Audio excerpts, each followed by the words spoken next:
Bismillah. Assalamualaikum warahmatullahi wabarakatuh. Gimana kabarnya anak-anakku? Selamat pagi.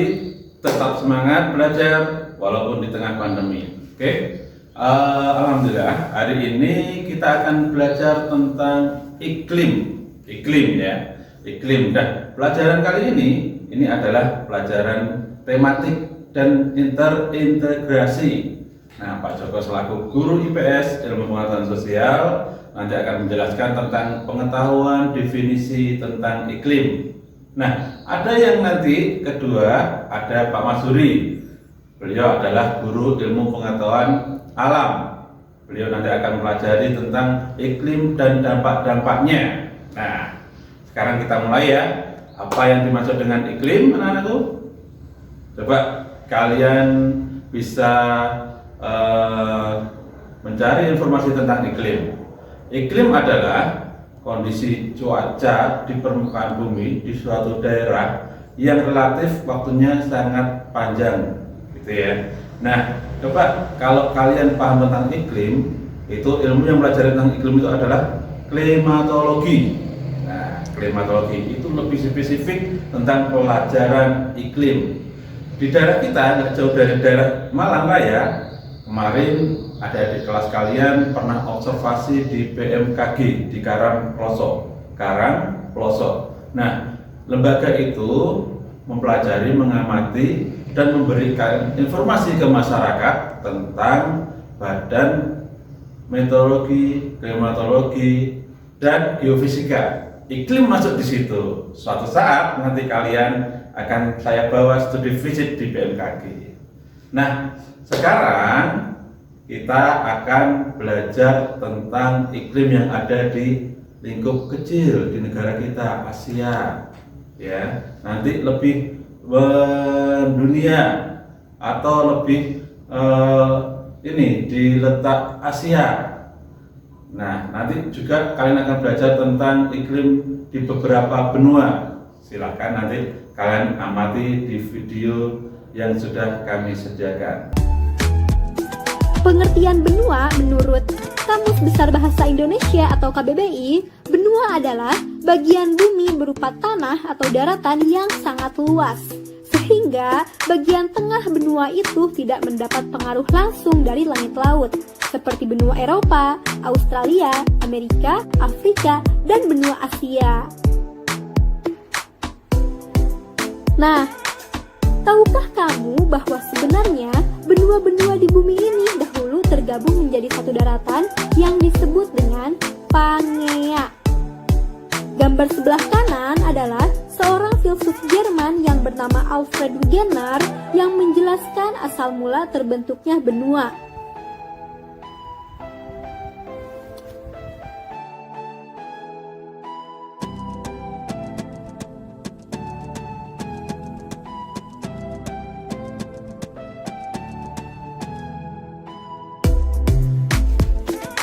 Nah, teori Pangea menurut Alfred Wegener bisa kalian lihat pada gambar pertama, yaitu daratan muka bumi awalnya hanya terdiri atas satu benua besar, yaitu Pangea.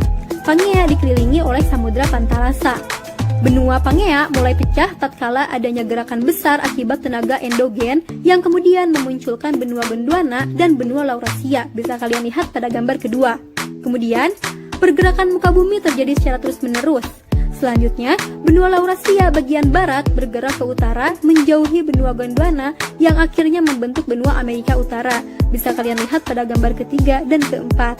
Kemudian, benua pecahan dari benua Gondwana ialah Amerika Selatan, Afrika, dan Australia. Sedangkan benua pecahan dari benua Laurasia ialah Asia, Eropa, dan Amerika Utara. Nah, sementara gambar yang paling bawah ialah gambar benua yang ada seperti saat ini.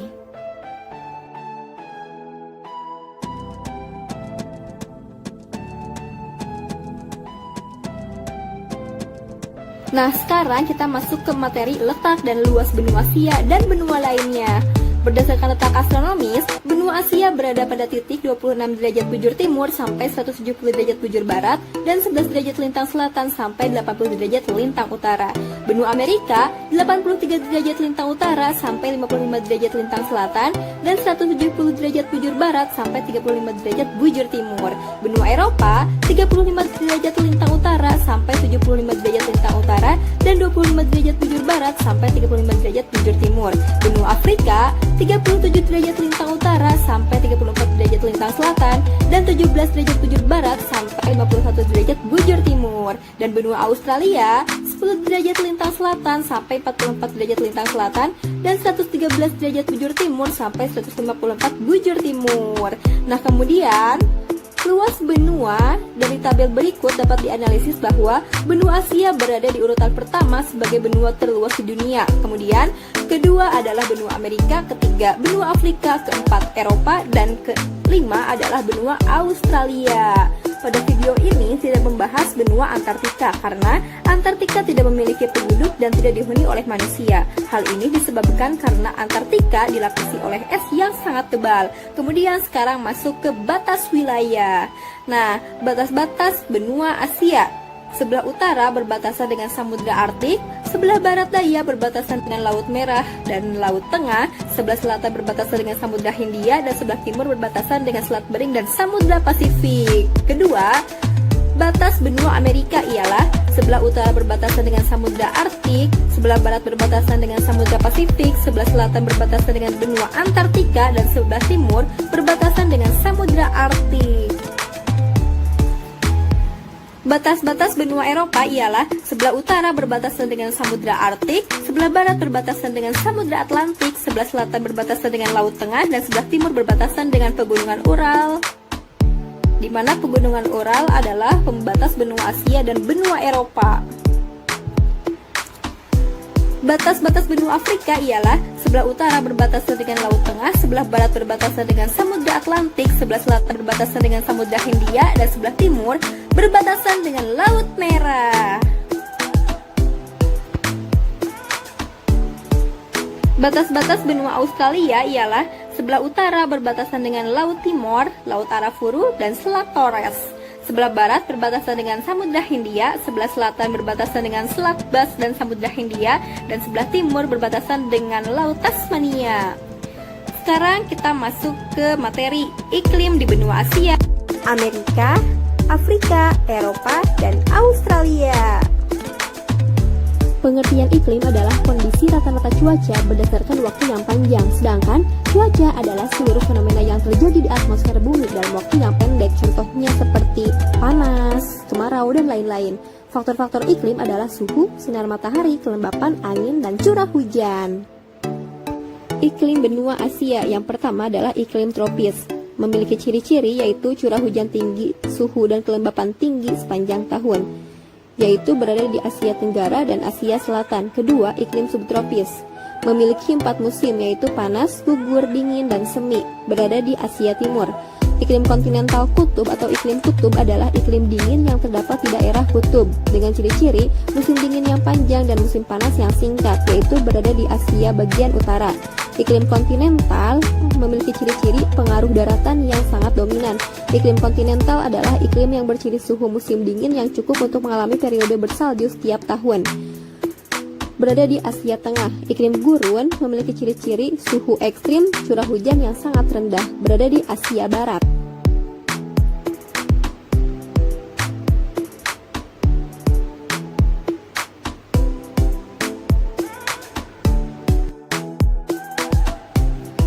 Iklim benua Amerika. Pertama, iklim kutub terletak di daerah paling utara. Kedua, iklim sedang atau subtropis terletak di selatan iklim kutub.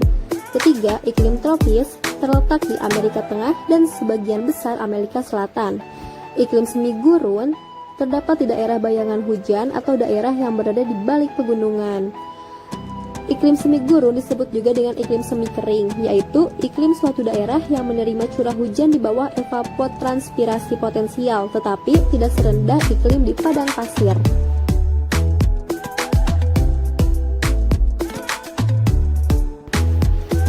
Iklim benua Eropa.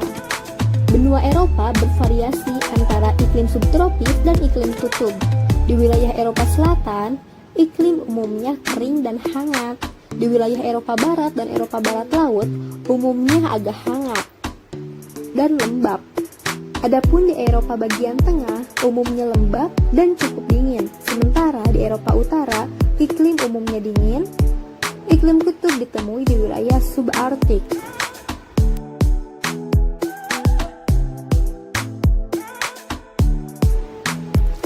Iklim benua Afrika.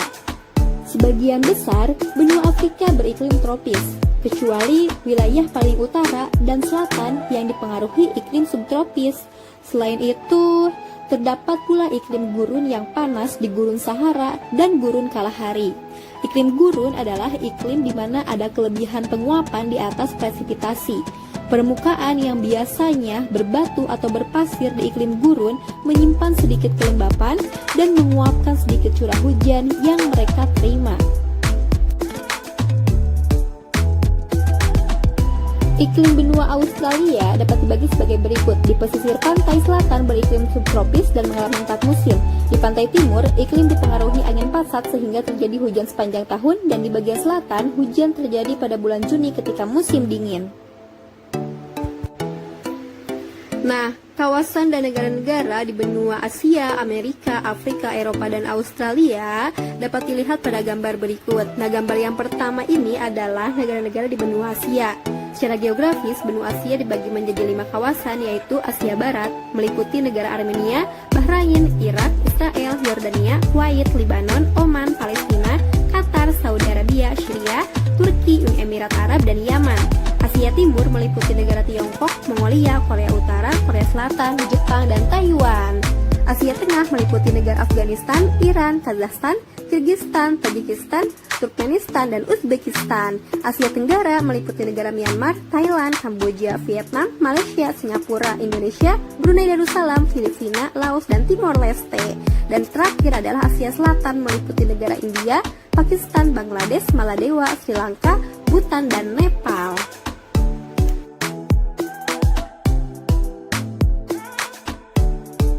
Sekarang adalah kawasan dan negara di benua Amerika. Secara geografis, benua Amerika dibagi menjadi 3 kawasan, yaitu Amerika Utara meliputi negara Kanada dan Amerika Serikat. Amerika Tengah meliputi negara Belize, Costa Rica, El Salvador, Guatemala, Honduras, Meksiko, Nicaragua, dan Panama. Di Amerika Tengah terdapat kepulauan Karibia yang meliputi negara Bahama, Barbados, Dominika, Grenada, Antigua dan Barbuda, Guadalupe, Haiti, Jamaika, Kuba, Republik Dominika, Martinique, Antillen Belanda, Puerto Rico, Saint Kitts Nevis, Saint Lucia, Saint Vincent, serta Trinidad dan Tobago. Amerika Selatan meliputi negara Argentina, Bolivia, Brazil, Chili, Kolombia, Ekuador, Guyana, Prancis, Paraguay, Peru, Suriname, Uruguay, dan Venezuela. Kawasan dan negara di benua Eropa. Secara geografis, benua Eropa dibagi menjadi 4 kawasan, yaitu Eropa Utara meliputi Denmark, Estonia, Finlandia, Islandia, Latvia, Lithuania, Inggris, Irlandia, Norwegia, dan Swedia. Eropa Barat meliputi Austria, Belgia, Prancis, Jerman, Georgia, Azerbaijan, Monaco, Luxembourg, Belanda, dan Swiss. Eropa Timur meliputi Belarus, Bulgaria, Republik Czechia, Hungaria, Moldova, Polandia, Rumania, Rusia, Slovakia, dan Ukraina. Dan Eropa Selatan meliputi Andorra, Albania, Bosnia-Herzegovina, Kroasia, Yunani, Italia, Macedonia, Malta, Portugal, San Marino, Siprus, Slovenia, Spanyol, Serbia, dan Montenegro.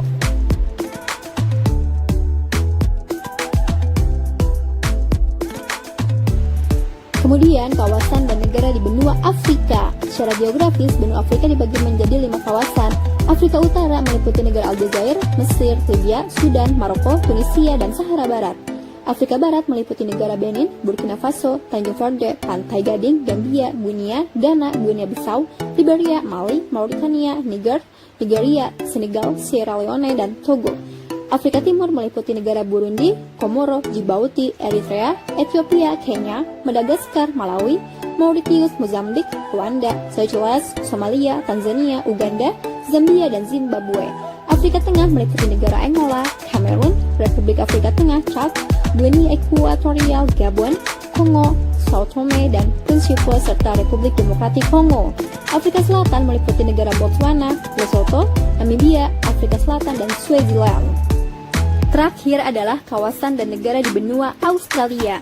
Wilayah Australia sendiri dibagi menjadi 7 bagian, yaitu New South Wales dengan ibu kota Sydney, Victoria dengan ibu kota Melbourne, Queensland dengan ibu kota Brisbane, Australia Selatan dengan ibu kota Adelaide, Tasmania dengan ibu kota Hobart, Australia Barat dengan ibu kota Perth, dan Australia Utara dengan ibu kota Darwin.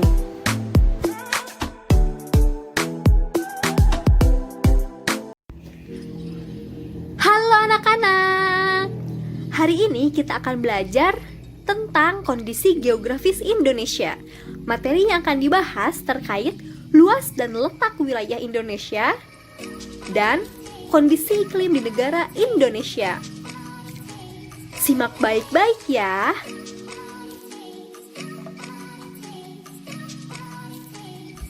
Luas dan letak wilayah Indonesia. Indonesia merupakan negara kepulauan dengan sekitar 17.500 buah pulau, dengan luas daratan sekitar 1.904.569 km persegi. Letak wilayah dapat dibedakan menjadi 2, yaitu letak geografis dan posisi geografis.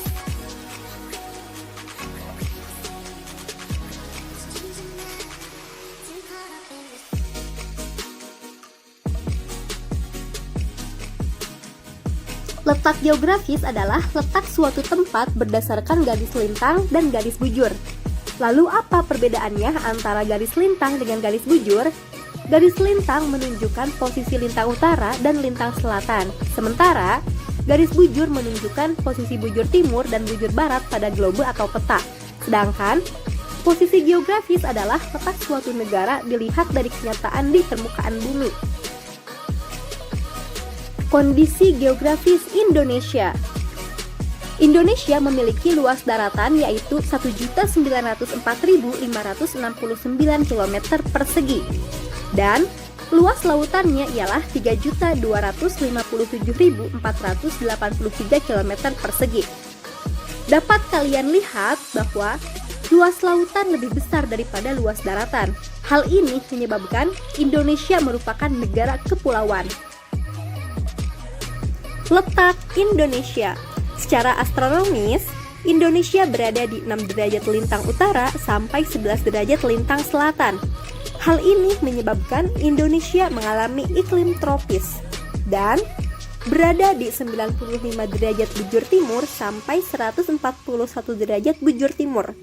Hal ini menyebabkan adanya perbedaan waktu, yaitu waktu Indonesia bagian barat, tengah, dan waktu Indonesia bagian timur. Kemudian, posisi geografis Indonesia. Indonesia diapit oleh 2 benua dan 2 samudera. Hal ini menyebabkan adanya pencampuran budaya, karena ada penduduk pendatang membawa budaya asli dan adanya interaksi, dan berdampak pada perekonomian masyarakat. Karena penduduk lokal dapat mempromosikan hasil ekonominya kepada penduduk pendatang dari negara-negara di berbagai benua, misalnya dari negara yang ada di benua Australia ke negara yang ada di benua Asia. Selanjutnya ialah geologi Indonesia. Secara geologis, Indonesia dilalui oleh 2 jalur pegunungan, yaitu Sirkum Mediterranean dan Sirkum Pasifik. Hal ini menyebabkan Indonesia mempunyai banyak gunung berapi yang kaya akan mineral, dan dilalui oleh 3 lempeng, yaitu lempeng Eurasia, Indo-Australia, dan lempeng Pasifik. Hal ini menyebabkan Indonesia rawan gempa dan bisa menimbulkan pegunungan yang kaya akan mineral. Nah, anak-anak, perhatikan gambar berikut ialah klasifikasi iklim berdasarkan iklim matahari, yaitu didasarkan pada intensitas panas matahari yang diterima oleh permukaan bumi. Daerah yang berada di lintang tropis memperoleh penyinaran matahari lebih banyak, sedangkan daerah yang berada dekat kutub atau lintang tinggi mendapatkan sinar matahari paling sedikit.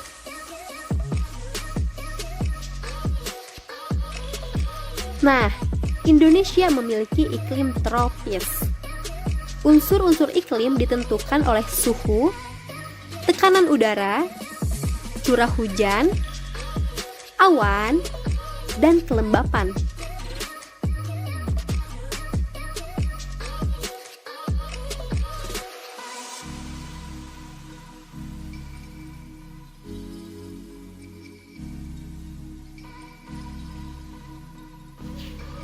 Secara umum, keadaan iklim di Indonesia dipengaruhi 3 jenis iklim, yaitu iklim muson, iklim laut, dan iklim tropis.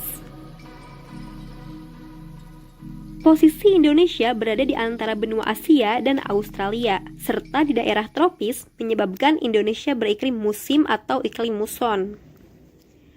Indonesia terletak di sekitar garis khatulistiwa. Akibatnya, Indonesia termasuk daerah tropis atau panas. Dan Indonesia adalah negara kepulauan. Sebagian besar wilayah daratan Indonesia dikelilingi oleh laut atau samudra. Hal ini menyebabkan Indonesia memiliki iklim laut.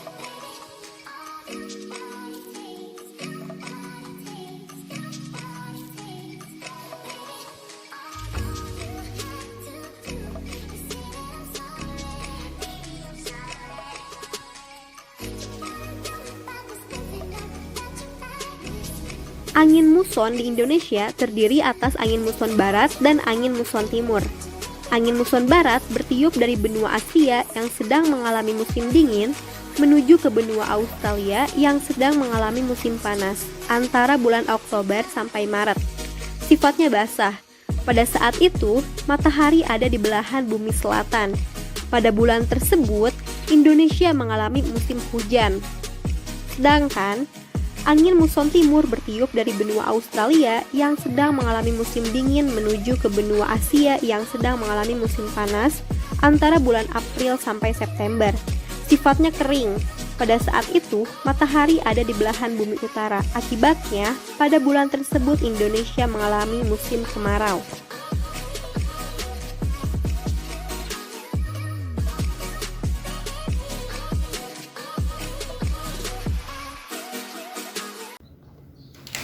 Oke, anak-anak, kita jumpa lagi. Gimana penyaksian video tentang iklim tadi? Nah, kalian tentunya sudah mengamati iklim di beberapa daerah tentunya berbeda karena beberapa faktor. Nah, iklim di Indonesia kalian tadi sudah mengamati. Iklim di Asia kalian juga sudah mengamati. Secara universal mendunia di benua-benua lain kalian juga sudah mengamati. Oke, sekarang kalian menyaksikan video nanti yang disampaikan oleh Pak Masuri selaku guru ilmu pengetahuan alam.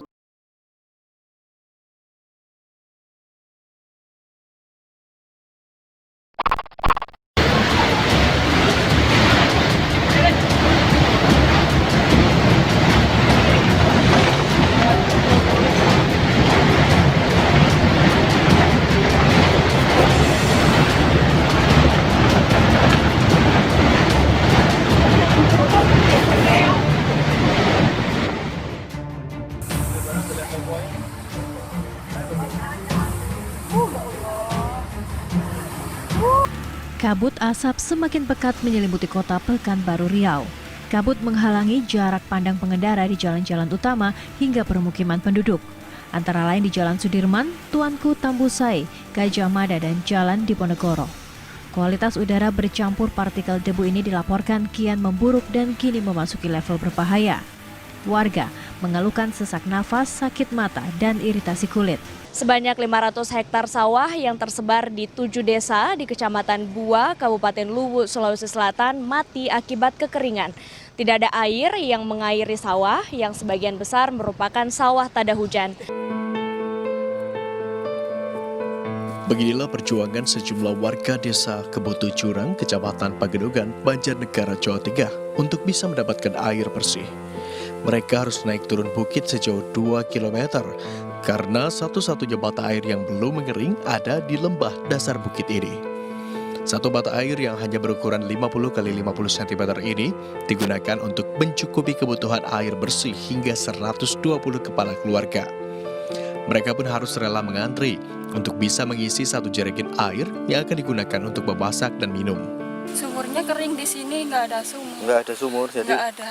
satu-satunya ini mata air ini. Iya, mata itu air. harus antri ya. Antri, malam juga antri. Untuk ngambil 1 galon itu butuh berapa jam? Kurang lebih Bisa 3 jaman. sampai 3 jam. Habis itu harus dibawa naik itu ya. Iya. Assalamualaikum warahmatullahi wabarakatuh. Anak-anak sekalian, jumpa lagi pada pembelajaran kali ini, yaitu pada pembelajaran terintegrasi, di mana topik kita adalah tentang iklim. Kalau tadi sebelumnya anak-anak sudah melihat video tayangan mengenai bagaimana lingkungan kita sudah sedemikian rupa rusaknya.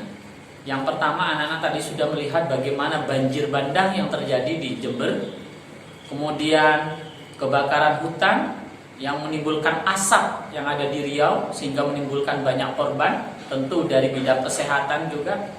Kemudian sawah yang mengalami kekeringan, kemudian krisis air bersih yang dialami oleh warga sehingga dia harus berjalan sekian kilometer hanya untuk mengambil air bersih.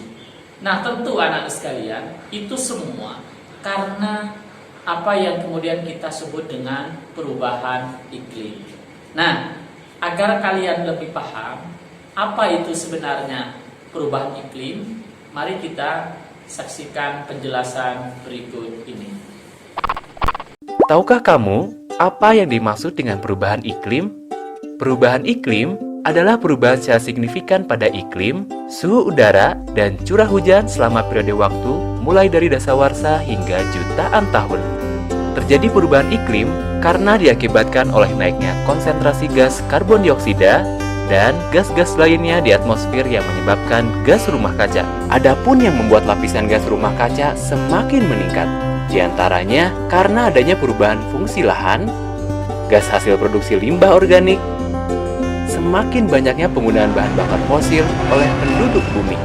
Gas rumah kaca tersebut membuat lapisan secara berlebihan sehingga memerangkap panas matahari di sekitar bumi. Dan bumi yang semakin panas akan mengakibatkan kekeringan yang berkepanjangan, penyebaran wabah penyakit, gelombang badai besar, meningkatnya suhu panas di lautan, mencairnya tudung es di kutub, bencana banjir di berbagai negara, dan cuaca ekstrim. Dampak perubahan iklim sudah bisa dirasakan di sekitar kita. Apa yang dialami oleh beruang kutub, orang utan, dan ekosistem lainnya bisa saja segera menimpa kita. Pilihan ada di tangan kita, acuh membiarkan semua terjadi atau ikut menghadapi masalah ini. Ya, baik anak sekalian, tadi kalian sudah melihat mengenai video bagaimana penjelasan tentang perubahan iklim. Nah, anak-anak sekalian, terkait dengan iklim ini, memang betul bahwa ini terkait dengan letak geografis Indonesia. Mungkin sudah atau sudah dipaparkan oleh guru ilmu pengetahuan sosial atau IPS guru IPS kalian. Tetapi sekali lagi, karena dampaknya yang luar biasa, bahkan ke lingkungan, oleh karena itu kenapa kemudian di dalam ilmu pengetahuan alam atau IPA ini kita juga perlu membahasnya. Agar apa? Agar kita sebagai penduduk di bumi atau yang berada di dalam ekosistem bumi ini yang juga akan memberikan andil besar di dalam perubahan iklim tersebut. Kita tahu bahwa iklim, masalah perubahan iklim ini itu menjadi masalah global atau menjadi isu dunia. Sehingga tidak heran jika beberapa pemimpin dunia itu berupaya setiap saat mengadakan forum untuk membahas bagaimana terkait dengan perubahan iklim dan dampaknya ini. Lalu seperti apa dampak perubahan iklim ini terhadap kehidupan kita di dunia ini? Nah, anak-anak, sekali lagi, agar kita bisa mengambil pelajaran, mari kita lihat video berikut ini. Sekali lagi, ini karena peranan atau andil kita ya sebagai manusia yang mana kadang-kadang kita itu tidak memperhatikan dampak jangka panjangnya terhadap lingkungan apa yang kita lakukan. Silakan simak video berikut ini.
So this is 8 meters tall.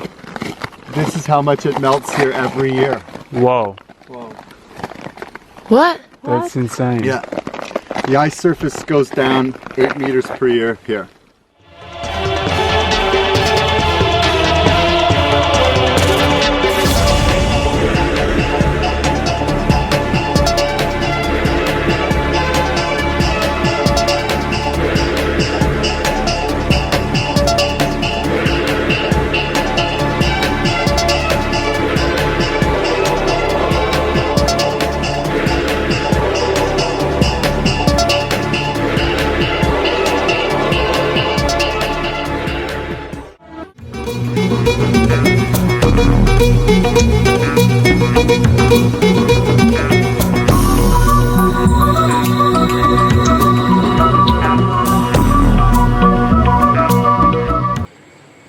Ya, anak-anak sekalian, kalau tadi sudah melihat video bagaimana dampak perubahan iklim yang bisa menimpa ya hampir di seluruh masyarakat di dunia, tentu ini menjadi miris. Oleh karena itu, sekali lagi kita sebagai manusia itu harus bijak terhadap lingkungan. Nah, ada beberapa cara yang bisa kita lakukan untuk bagaimana menanggulangi atau paling tidak meminimalisir dampak dari perubahan iklim itu sendiri.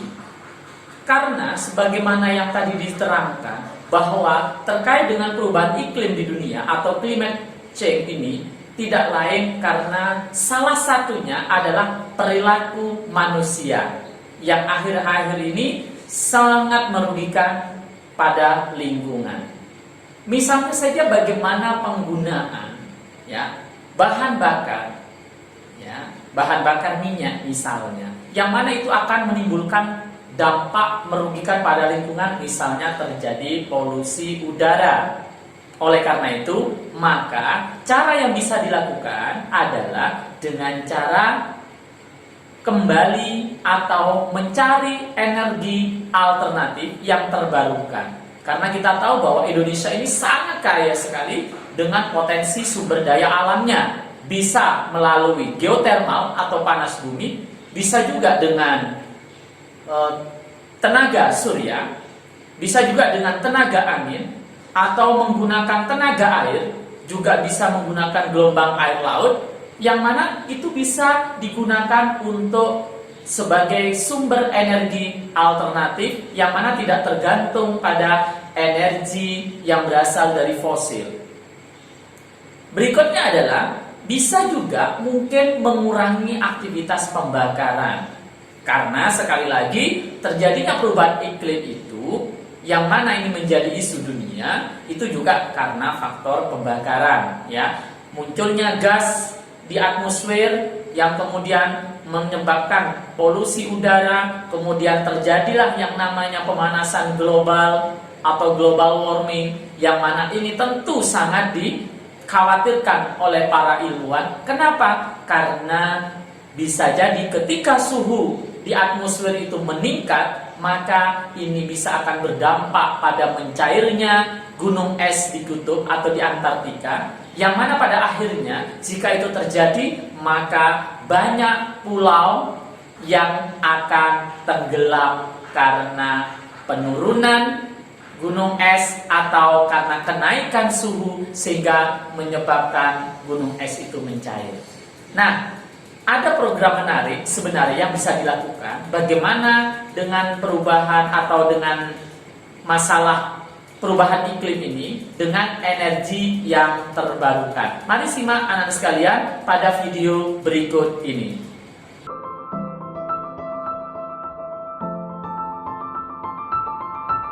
Jadi perubahan iklim yang terjadi oleh kegiatan manusia, aktivitas manusia yang menaruh CO2 di atmosfer itu dampaknya multidimensi.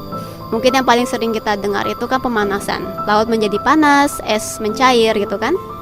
Tapi ada dampak lain yaitu laut semakin asam, pemanasan atau kita bilang pengasaman global, ocean acidifications. Dari penelitiannya, Dr. Intan meyakini perubahan iklim bumi semakin ugal-ugalan. Hal yang sama juga diyakini para ilmuwan di seluruh dunia. 25 tahun lalu ada lebih dari 1.500 ilmuwan, termasuk para penerima hadiah Nobel, menulis surat peringatan kepada pemerintah di seluruh dunia. Kami, anggota senior komunitas ilmuwan dunia, dengan ini memperingatkan umat manusia ancaman di depan kita. Kita butuh perubahan besar terhadap bumi dan kehidupan di dalamnya, agar kesengsaraan manusia bisa dihindari. Perubahan iklim sebetulnya hal biasa bagi planet bumi. Misalnya, iklim bumi pada periode Cretaceous, sekitar 144 juta tahun yang lalu, jauh lebih hangat dari hari ini. Sebaliknya, planet ini juga pernah mengalami beberapa kali zaman es. Ada 4 kali zaman es dalam 500.000 tahun terakhir. Selama periode ini, suhu bumi turun drastis, mengubah laut menjadi gunung es dan sungai menjadi gletser. Semua berjalan alamiah dan makan waktu yang sangat lama. Nah, bandingkan perubahan bumi tadi dengan keadaan pasca revolusi industri pada abad 19. Hari ini, lapisan atmosfer bumi terkepung gas karbon monoksida dan metana dari bahan bakar industri dan kendaraan bermotor. Hutan yang berfungsi menangkap karbon habis dibabat, berubah wujud jadi lahan tani dan perumahan untuk kebutuhan 7 miliar manusia. Akibat semua ini, suhu bumi naik setengah derajat hanya dalam waktu ratusan tahun saja. Periode ini yang disebut oleh ilmuwan meteorologi penerima penghargaan Nobel Paul Crutzen sebagai Anthropocene.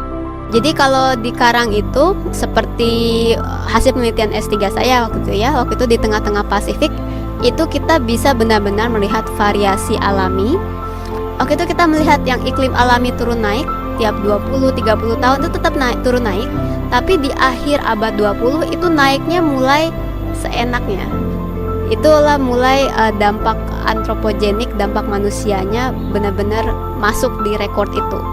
Sebetulnya negara-negara dunia telah sepakat menjaga agar pemanasan suhu di bumi tidak lebih dari 2 derajat Celcius. Untuk itu, negara maju harus memimpin upaya penurunan emisi global. Soalnya mereka berhutang kepada negara berkembang karena revolusi industri bermula di negara maju.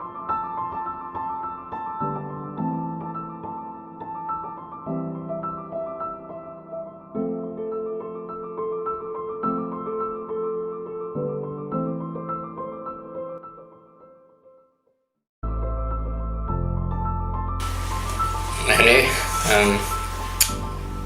banyak sebenarnya ya, tetapi yang pertama kali yang harus kita bangun adalah kesadaran masyarakat, kemudian yang kedua kebijakan-kebijakan dari pemerintah, itu yang utama.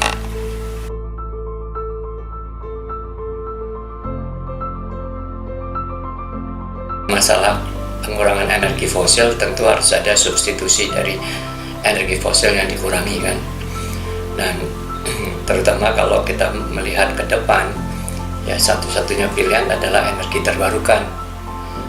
Tetapi masalahnya kebijakan energi terbarukan di Indonesia ini belum mendapat porsi yang signifikan ya. Dan boleh dikatakan ekonomi energi kita masih berbasis pada ekonomi energi fosil. Padahal kalau kita melihat di dunia luar, ya, ini sudah ada transformasi dan sudah ada perubahan-perubahan. Perubahan-perubahan itu bukan hanya dari sisi sumber energinya, tetapi juga dari bentuk-bentuk energinya. Mulai dari bentuk minyak menjadi listrik, ya, demikian juga dari sumber-sumber fosil ke energi terbarukan, dan kebijakan-kebijakan market inisiatif ya, yang mendukung komersialisasi dari teknologi. Kalau tanpa itu semua maka ya penggantian energi fosil ke terbarukan yang merupakan mimpi. Jadi kuncinya adalah bagaimana pertama kesadaran masyarakat, kebijakan pemerintah, kemudian bagaimana membangun komersialisasi teknologi-teknologi energi terbarukan.